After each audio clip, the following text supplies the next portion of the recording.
The morning started like any other day for Ambassador Zixthor, as he sat in his observation station high above the edge of human space and watched the streams of data flowing from Earth like a river of light. For 10 years he had monitored the humans, and for 10 years they had remained in their small corner of the galaxy, like children confined to a playroom. He found them frustrating and fascinating in equal measure, because they never seemed content with what they had and always pushed against the boundaries the Council had set for them.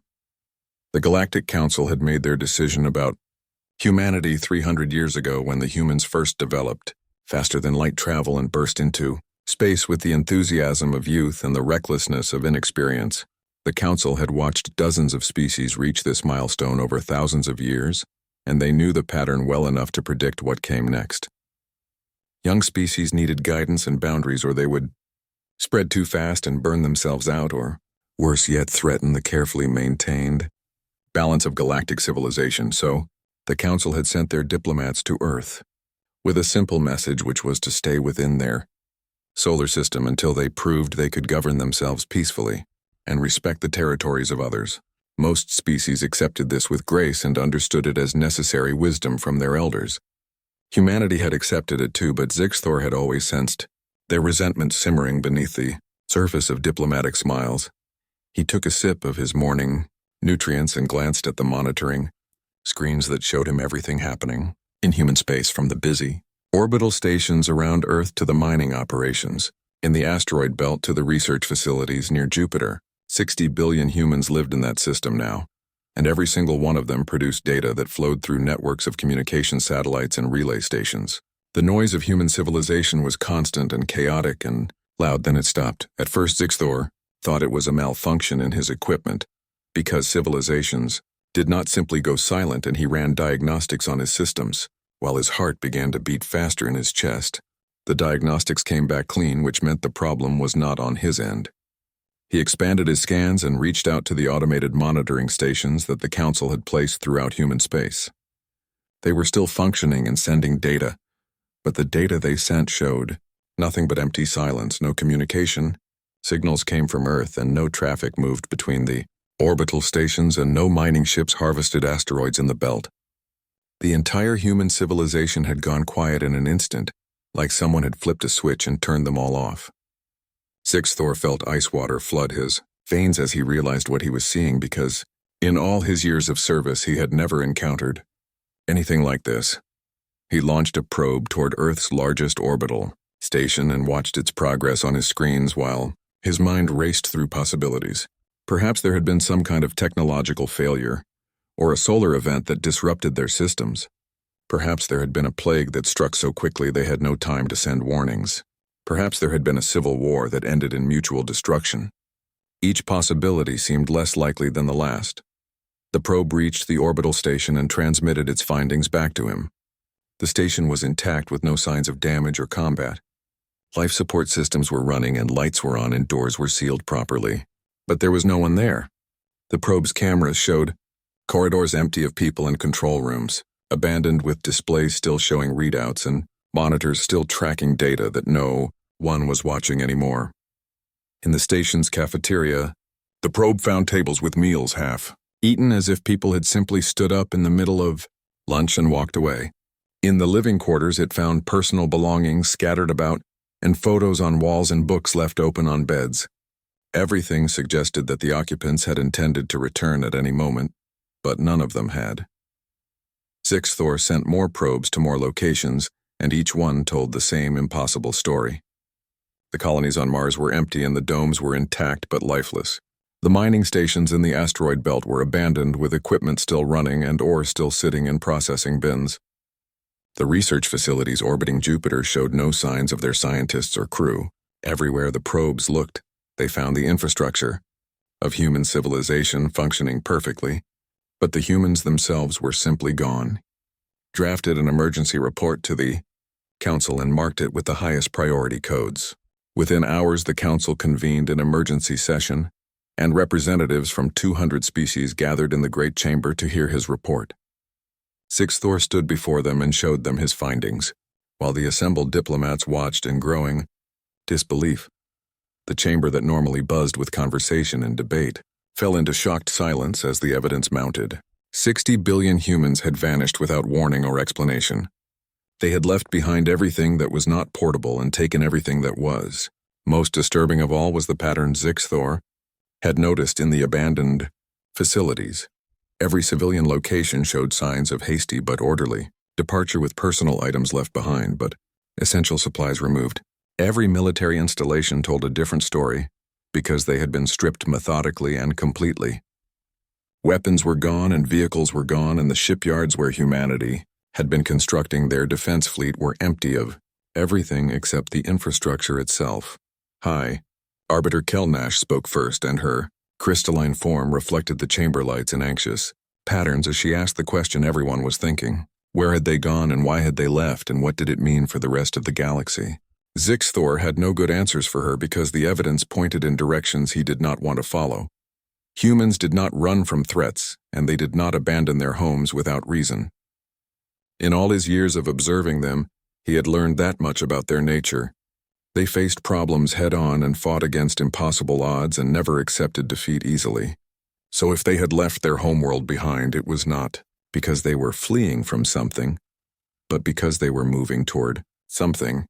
He shared his final piece of evidence with the Council, which was the quantum signature readings he had detected around Earth's moon. Something massive had been there, and something that bent space-time in ways that current technology should not allow. Whatever the humans had built to evacuate, their entire civilization, it was far more advanced than anything they had shown the Council. During their centuries of observation, Ambassador Kelvin, who was the oldest member of the Council and had observed the rise and fall of civilizations for longer than most species had existed, finally spoke into the heavy silence. His voice carried weight that made everyone listen when he said that they were asking the wrong questions. The question was not where humanity had gone, but why they felt they needed to leave in secret and what they planned to do now that they were free of Council oversight. Thor realized with growing dread that Kelvin was right, because humanity had not disappeared by accident or catastrophe, but by choice and planning and careful execution. They had removed themselves from the equation entirely, and somewhere, out in the vast darkness of space, 60 billion humans were building something new. The Council wasted no time assembling an investigation team because the disappearance of an entire species was unprecedented in galactic history and demanded immediate answers. Dr. Halvex was chosen to lead the expedition because he had spent centuries studying spatial anomalies and quantum mechanics, and if anyone could figure out how humanity had accomplished this impossible feat, it would be him. He selected specialists from a dozen different species, and each brought unique expertise that might help solve the mystery. The investigation fleet arrived at Earth 3 weeks after the initial discovery, and Halvex stood on the bridge of his ship looking down at the blue and green planet that spun silently below. From orbit, Earth looked peaceful and alive, with clouds drifting across oceans and continents clearly visible beneath. It was only when they scanned for electronic signals and detected nothing but automated systems that the true strangeness became apparent. They landed in what had been called New York and found a city frozen in time, like a museum exhibit of human civilization. Traffic lights changed colors for empty streets, and subway trains ran their scheduled routes through tunnels with no passengers. Power plants hummed with energy, feeding a grid that powered millions of homes where no one lived anymore. The automated systems had been programmed well, and they continued their tasks without question or complaint. Halvex walked through streets lined with abandoned vehicles and stores with their doors left unlocked and inventory still on shelves. He entered an apartment building and climbed to the 5th floor, where he found a small living space that told him more about humanity than any report ever had. The walls were covered with photographs of people smiling and embracing, and the shelves held books about exploration and adventure and dreams of distant stars. On the kitchen counter, a coffee maker sat with a full cup of cold coffee that had been brewed that morning by a timer set months ago. The investigation team split up and examined different cities across the Palais. Ned and each team reported similar findings. London was empty but intact, and Tokyo showed no signs of struggle, and Moscow stood silent with snow falling on streets that no one walked. Everywhere they looked, they found evidence of organized departure rather than panicked flight. People had taken their important belongings and left everything else behind, as if they planned to return someday but knew it might be a very long time. But It was the military installations that truly disturbed Halvex and his team because those sites told a different story entirely. They visited what had been the largest military base in North America and found it stripped completely bare. Warehouses that should have held weapons and ammunition were empty, and vehicle depots showed nothing but oil stains where heavy machinery had once sat. The armories had been cleaned out so thoroughly that even the spare parts and tools were gone. The orbital shipyards above Earth painted an even more concerning picture because humanity had been building warships there for decades under the watchful eye of Council observers. Those observers had filed reports noting that human ship designs were innovative and efficient, and perhaps too advanced for such a young species. Now the shipyards stood empty and the warships that had been under construction were missing along with every piece of equipment that could be moved. Halvex spent days analyzing the quantum signatures around Earth's moon, and the data he collected made him increasingly uneasy. The readings showed evidence of massive gravitational distortions consistent with ships much larger than anything humanity had publicly demonstrated. The energy requirements alone suggested technology that should have taken centuries to develop, yet somehow humanity had built it in secret while pretending to accept their limitations. The team discovered something else that changed their understanding of the situation completely. In an abandoned government facility in what had been called Geneva, they found server rooms that still held massive amounts of data. The computers had been left running and their files had not been deleted or destroyed. It took the team's best cryptographers 2 days to break the security protocols, but when they did, they found detailed plans spanning decades. The files showed that humanity had known for 50 years that the Council would never willingly grant them freedom to expand. They had accepted the restrictions publicly while privately preparing for the day they would leave. They had built their evacuation fleet in secret using asteroid mining operations as cover, and they had surveyed hundreds of potential colony worlds far beyond Council space. They had practiced the logistics of moving 60 billion people, and they had stockpiled supplies and resources for years. What struck Halvex most was the level of coordination required to pull off such a feat, because every human on Earth and Mars and the orbital stations had to know the plan and keep the secret. 60 billion individuals had worked together toward a single goal without a single leak or warning reaching Council observers. The level of unity and determination that implied was frightening. The investigation team found one more thing in that facility, which was a message left on a large display screen in what had been the main command center. The screen had been programmed to activate when sensors detected non-human life forms, and when Halvex entered the room, it flickered to life. The message was brief and written in the common galactic language, so there would be no misunderstanding. The words on the screen said that humanity was done waiting for permission and done accepting boundaries imposed by others and done pretending to be content in their cage. They thanked the Council for teaching them patience and planning, and the importance of unity in the face of external pressure. They promised they would not attack Council worlds or threaten existing territories, but they also promised they would never accept restrictions on their freedom again. Halvex read the message 3 times while his team stood silently behind him. He understood now what had happened and why it had happened and what it meant for the future of galactic civilization. Humanity had not disappeared because they were afraid, and they had not fled because they were weak. They had left because they were strong enough to leave and smart enough to do it in a way that gave the Council no chance to stop them. He sent his report back to the Council and chose his words carefully because what he had to say would cause panic among species that had grown comfortable with their power and authority. Humanity had left Earth behind, but they had not left the galaxy, and they were out there somewhere building something new and growing stronger every day. The question was not whether the Council would eventually encounter them again, but whether the Council would be ready. When that meeting happened, the investigation team packed up their equipment and prepared to leave Earth behind. As their ships lifted off, Halvex took one last look at the empty planet below and wondered what humanity was building with all that salvaged military equipment and those advanced ships. Whatever it was, he suspected the galaxy would find out soon enough, and he was not sure anyone would like the answer.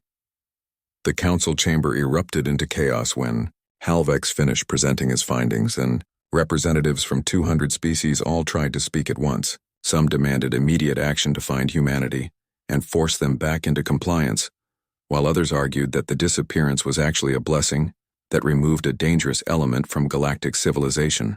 The debate raged for hours as diplomats argued about jurisdiction and precedent, and what it meant that an entire species could simply vanish. Sixth Thor sat quietly and listened to the arguments swirl around him while his mind kept returning to the message humanity had left behind. They were done waiting for permission, and that simple statement carried implications that most of the council members seemed unwilling to face. He had spent 10 years watching humanity, and he understood them better than most, and what he understood made him deeply worried about what would come next. The Vulcan representative stood and proposed sending military forces to search for human colonies and dismantle them before they could establish a foothold beyond council space. Several other species voiced their agreement and spoke about the need to maintain order and enforce the rules that held galactic civilization together. Zixthor felt compelled to speak even though he knew his words would not be welcome. He stood and waited for the chamber to quiet before speaking in a voice that carried clearly to every corner of the vast room. He reminded them that humanity had complied with council restrictions for over a century and had asked repeatedly for permission to expand peacefully and had been denied every time. They had followed the rules and played the diplomatic game and done everything the council had asked of them, and it had gained them nothing but continued confinement. The Vulcan representative interrupted to say that the restrictions had been necessary because humanity was too aggressive and too unpredictable and too dangerous to be allowed free rein in the galaxy. Zixthor nodded and asked a simple question, which was how many species currently on the council had been considered dangerous before they joined. The chamber fell silent as diplomats looked at each other and realized the uncomfortable truth. Ambassador Kelvin rose slowly from his seat, and the entire chamber gave him their attention because he rarely spoke, but when he did, his words carried the weight of centuries. His species had been observing galactic civilization since before most current members had even developed space travel, and he had seen patterns repeat themselves across generations. He looked around at the assembled representatives, with eyes that had witnessed the rise and fall of empires. Kelvin spoke in his deep, gravelly voice and said that they were all fools if they thought humanity's departure was about fear or weakness. He listed the species on the council and reminded them of their histories and how many had expanded through conquest and how many had seized territory by force and how many had ignored council warnings until they were strong enough to demand respect. 32 species had required military intervention before accepting council authority, and yet humanity had never raised a weapon against any council member. He said that every successful species in the galaxy had expanded aggressively when they reached the stars because that was how species survived and grew strong. The council had never asked any of them to wait patiently in their home systems for a century, while bureaucrats debated their readiness. But humanity had been expected to do exactly that, and they had complied for far longer than anyone had a right to expect. The chamber remained quiet as Kelvin continued and explained what should have been obvious to anyone paying attention. Humanity had not attacked council ships or invaded council territories or made any hostile moves whatsoever. They had simply removed themselves from a situation where they would never be treated as equals and had gone to build their own future somewhere else. The fact that they had managed to evacuate 60 billion people in complete secrecy demonstrated planning and capability that rivaled any species in the galaxy. Zixthor watched the faces of the other representatives as Kelvin spoke and saw understanding dawn in their eyes, followed quickly by fear. They had all assumed humanity would remain contained and grateful for whatever scraps of freedom the council chose to grant them. None of them had considered that humanity might simply stop playing a game they could never win and start playing by their own rules instead. The debate shifted after Kelvin's speech, and instead of arguing about whether to punish humanity, the council began discussing what humanity's departure meant for the balance of power in the galaxy. If one species could successfully resist council authority, then others might follow, and the carefully maintained order that had kept peace for thousands of years might begin to crack. That was when the first reports arrived from the frontier regions and changed the conversation entirely. A trade convoy from the Zephine Commerce Guild had gone missing near the outer reaches, which was a vast region of space considered too remote and resource-poor to be worth colonizing. The convoy had been carrying standard goods between established trade routes, and there was no reason for them to have any trouble in such empty space. A Council patrol ship was dispatched to investigate, and what they found sent shockwaves through the galactic community. The trade convoy's ships were intact and floating in space near an uncharted star system, but every crew member was gone, just like the humans had disappeared from Earth. The patrol ship's sensors detected something in the nearby system, and when they moved closer to investigate, they found a planet that should not have been habitable, but clearly was. The planet showed signs of recent terraforming and industrial development on a massive scale. Cities were rising from cleared forests, and agricultural zones, stretched across continents, and orbital platforms surrounded the world like a ring of steel. Most disturbing of all was the fleet of ships in orbit, and they were undeniably human.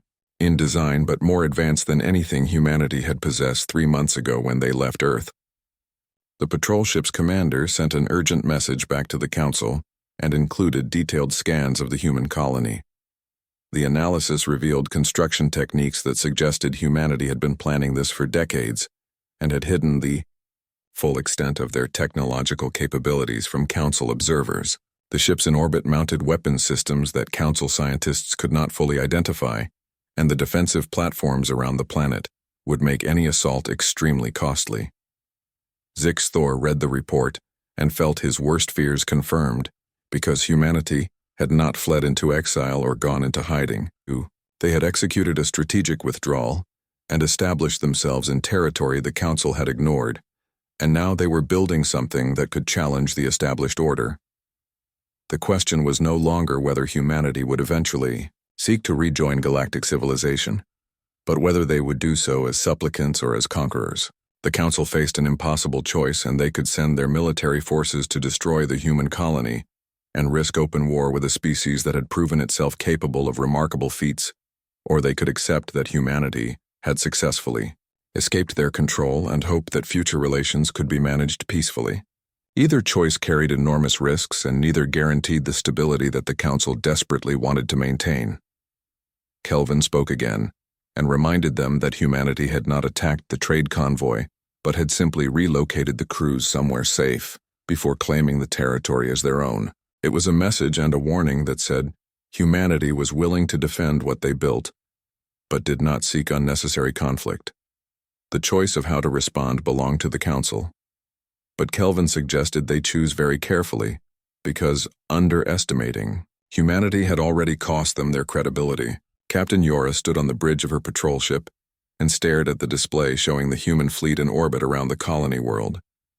She had been a military officer for 30 years and had seen countless ship designs from dozens of species, but what she was looking at now made her deeply uncomfortable. The human vessels were sleek and efficient, with lines that suggested speed and weapons placement that indicated they had learned a great deal from studying Council military technology. Her tactical officer reported that the human fleet consisted of 17 warships, and each one was comparable in size to Council heavy cruisers, but with power signatures that suggested more advanced reactor systems. There were also dozens of smaller vessels that appeared to be patrol craft and cargo haulers, and several massive colony ships that must have carried thousands of people each. The entire operation spoke of planning and resources and capability that humanity should not have possessed.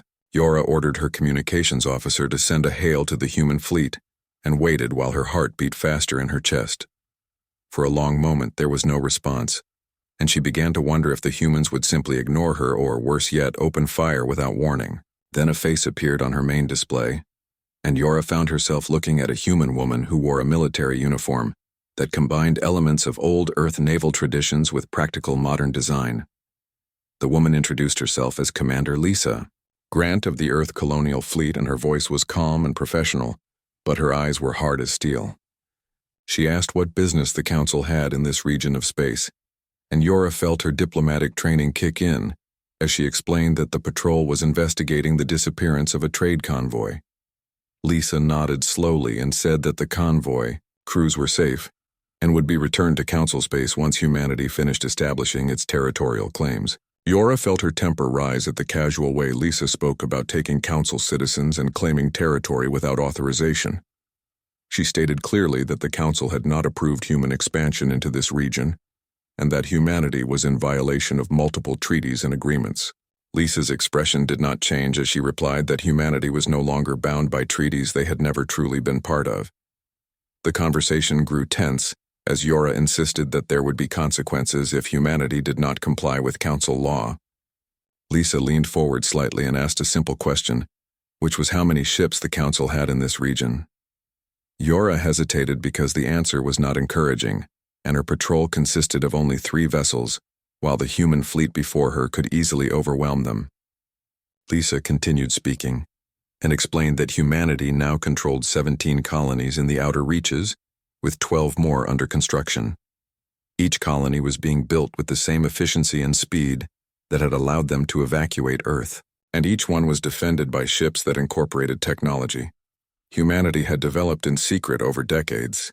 She said that humanity had spent a century studying Council technology and learning from Council military tactics, and now they were putting those lessons to use. Yora realized with growing dread that this was not a negotiation, but a statement of fact. Humanity was informing the Council of what they had done, rather than asking permission or seeking approval. Lisa made it clear that human ships would respect existing Council territories and would not attack Council vessels unless attacked first. But she also made it absolutely clear that humanity would defend their new colonies with everything they had. The display showed more data as Lisa shared information about human expansion, and Yora saw that the colonies were spread across a vast region of space that the Council had always considered too remote to be valuable. Humanity had chosen their territory carefully and had avoided any areas that might bring them into direct conflict with established powers. They were building their empire in the gaps and empty spaces that everyone else had ignored. Lisa explained that every colony was self-sufficient within months of establishment because humanity had learned efficiency through necessity during their century of confinement. They grew their own food and manufactured their own equipment and mined their own resources, and they did it all without depending on Council trade or Council technology. Each colony made them stronger, and each month brought them closer to being a power that could not be ignored or pushed around. Yora tried one more time to assert Council authority and warned that military forces would be sent to enforce compliance if necessary. Lisa smiled, but there was no warmth in her expression, and she asked if Yora really thought the Council would start a war over territory they had never wanted. She pointed out that human colonies were not taking anything from Council members and were not threatening anyone who did not threaten them first. The logic was sound, and Yora knew it even as she hated to admit it. The Council could send fleets to attack human colonies, but doing so would cost lives and resources and political capital for gains that were questionable at best. The outer reaches had always been considered worthless, and now humanity was proving that with enough determination and technology, any space could be made valuable. Lisa offered Yora and her patrol safe passage back to Council space, and suggested that future communications should go through proper diplomatic channels that humanity was establishing. She said that humanity did not want war but would not accept subjugation, and the Council would need to decide which relationship they preferred. Then she terminated the connection and left Yora staring at an empty screen while her crew looked to her for orders. Yora knew she had no good options because attacking would be suicide and retreating would look like weakness, but staying accomplished nothing. She ordered her ships to withdraw and began composing her report to the Council, while her mind raced through the implications of what she had witnessed. Humanity had done more than escaped their confinement, and they had built the foundation of an interstellar civilization in just 3 months. The patrol ship jumped back to Council space, and Yora spent the journey writing and rewriting her report because the words felt inadequate to convey what she had seen. She tried to explain that humanity was not acting like a species seeking to rejoin the galactic community, but rather like a species that had decided to build their own community and might eventually allow others to join if they proved worthy. When Yora's report reached the Council, it sparked immediate emergency sessions and military commanders were summoned to assess the threat. Strategic analysts pored over the data she had collected and tried to calculate how many ships it would take to dislodge humanity from their new colonies. The numbers were not encouraging because every estimate suggested that attacking human positions would be extremely costly and might not even succeed. Some council members argued for immediate military action before humanity grew even stronger, while others counseled patience and suggested opening diplomatic channels. The debate revealed deep divisions within the council about how to handle a species that refused to follow the established rules. Humanity had found a loophole in the system by expanding into space that no one else wanted, and now they were exploiting that loophole with ruthless efficiency. Zixthor listened to the debates and thought about Lisa Grant's hard eyes and confident words. He had warned the council years ago that humanity was dangerous, not because they were violent, but because they were adaptable and determined and unwilling to accept limitations.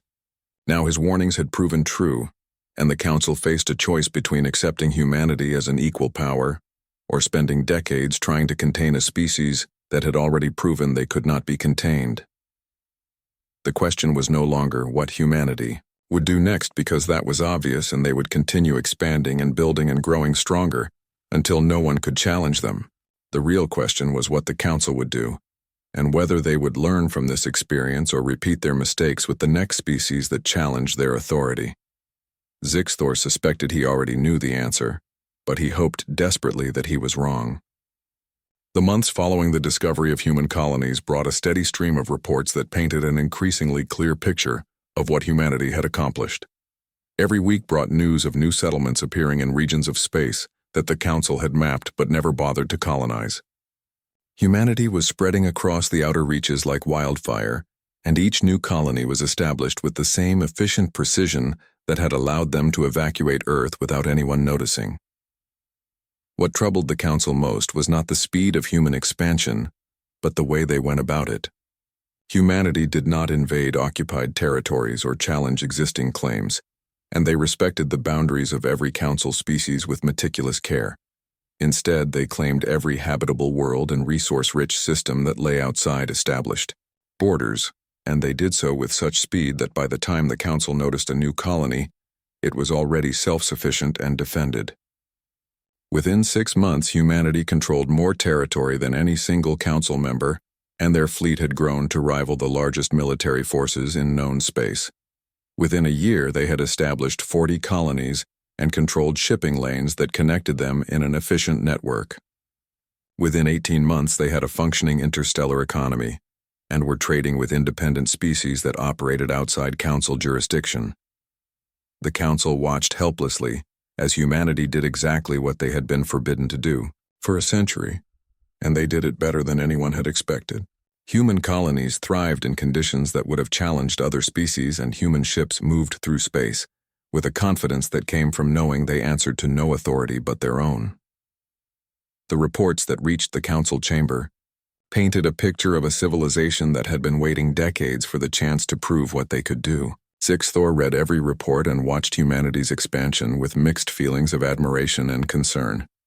He had spent years studying humans, and he understood their psychology better than most council members, but even he had underestimated their capacity for organization and their willingness to sacrifice comfort for freedom. 60 billion people had abandoned the world of their birth and embraced the hardships of colonial life, because living free on a harsh frontier world was better than living comfortably in a cage.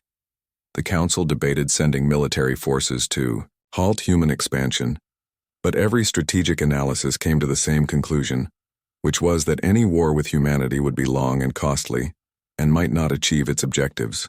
Human colonies were scattered across vast distances, and each one was fortified and supplied to withstand siege.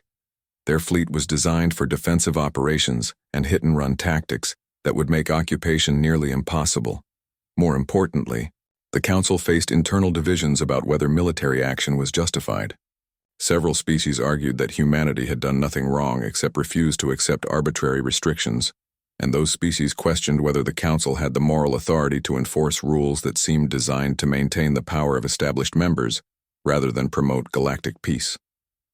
Ambassador Kelvin used his influence to push for a diplomatic solution, and he argued that attempting to crush humanity would only prove that the council was exactly what humanity claimed it was, which was a club that protected its own interests, rather than a genuine community of equals. His words carried weight, and eventually the council agreed to send a diplomatic mission to negotiate with humanity's new government. Zixthor volunteered to lead the mission because he felt responsible for not seeing this coming, and perhaps because he wanted to understand what humanity had become. The Council agreed and gave him broad authority to negotiate terms that might bring humanity back into the galactic community. He knew the task would be difficult because humanity had no reason to trust the Council and every reason to continue building their independent civilization. The diplomatic mission traveled to a world that humanity had named Haven, and it orbited a yellow star similar to Earth's sun. From orbit, Zixthor could see cities spreading across continents and farms covering fertile valleys and industrial complexes that hummed with activity. The planet had been lifeless rock 3 months ago, but now it supported millions of humans and grew more developed every day. A human shuttle brought Zixthor down to the surface, and he found himself in a city that combined practical frontier architecture with touches of beauty that showed humanity had not forgotten art in their rush to survive. He was taken to a government building where human officials conducted the business of running an interstellar civilization, and there, he met the man who would speak for humanity. John Blake served as Secretary of External Affairs for the United Colonies of Humanity, and he greeted Zixthor with professional courtesy, but without the deference that Council ambassadors usually received. He was a tall man with gray hair and tired eyes, and he carried himself with the confidence of someone who knew his civilization was strong enough to stand on its own. They sat in a simple office with windows that looked out over the growing city. Zixthor asked why humanity had chosen to leave Earth rather than continue working within the Council system. John looked at him for a long moment before answering, and his words were measured but firm. He explained that humanity had played by the Council's rules for 100 years, and had proven themselves peaceful and responsible and willing to compromise, but none of it had mattered because the Council never intended to treat them as equals. John said that every species on the Council had expanded freely when they reached the stars, and had taken territory and built empires, and only later been asked to join the galactic community. But humanity had been told to wait and prove themselves, and accept limitations that no other species had ever accepted. The message was clear, which was that humanity would always be junior members at best and pets at worst. Zixthor tried to defend the Council's position by saying that humanity was younger than other species and needed more time to mature. John laughed bitterly and asked how much time would have been enough, because the Council had never given them a timeline or specific goals to achieve. The restrictions had been open-ended and arbitrary, and designed to keep humanity contained rather than help them grow. The conversation continued for hours as they discussed the past and present and possible futures. Zixthor gradually understood that humanity did not hate the Council, but they no longer respected it, and they would never again accept its authority over their affairs. John made it clear that humanity would continue expanding and building and growing until they controlled enough territory and resources to be truly independent. John explained that humanity was willing to engage in trade and diplomacy and mutual defense agreements, but only as equals. They would not seek permission to colonize worlds and would not accept restrictions on their growth, and would not pretend to be grateful for scraps of freedom. If the Council wanted a relationship with humanity, it would have to be a relationship between peers, or there would be no relationship at all. Zixthor asked what would happen if the Council refused those terms, and John's answer was simple and terrifying. He said humanity would continue doing exactly what they were doing, and in 10 years they would control 100 colonies, and in 20 years they would be the strongest single power in the galaxy. The Council could choose to work with them now or deal with them later when humanity was even stronger and even less inclined to compromise. The choice John presented was not really a choice at all, and Zixthor knew it. He prepared to return to Council space with terms that would be difficult for many members to accept, but he also brought a message that needed to be heard. Humanity had not become the Council's enemy, but they had become something perhaps more challenging, which was a power that could not be controlled or contained or dismissed. As Zixthor's ship departed Haven, he composed his final report to the Council, and he chose his words carefully because they would shape how the galaxy responded to humanity's rise. He wrote that humanity had proven themselves capable of everything the Council had feared, and more, but they had also proven themselves capable of restraint and honor. They had not attacked Council worlds or threatened innocent species, and they had built their empire in empty space. that no one else wanted. He wrote that the council faced a fundamental choice about what kind of organization it wanted to be and whether it truly stood for cooperation and mutual respect or merely served to protect the interests of powerful established members. Humanity was offering partnership, and they were doing so from a position of strength, which meant the offer came without desperation or pleading. The council could accept humanity as equals now, or face them as rivals. Later, the report concluded with Zixthor's personal observation that humanity had left Earth in silence because they had learned that asking for respect gained nothing. They had departed their homeworld because they understood that freedom was never given, but only taken. They had shown the galaxy that a species with determination and unity could accomplish the impossible and reshape the balance of power in ways no one predicted. And Haven John Blake read the intercepted report and allowed himself a small smile before returning to work. There were 3 new colony ships ready to launch, and 20 more worlds waiting to be claimed, and a civilization to build that would stand for thousands of years. Humanity had left Earth behind, but they carried its memory with them, and they would make sure that no human child would ever again be told they needed permission to reach for the stars.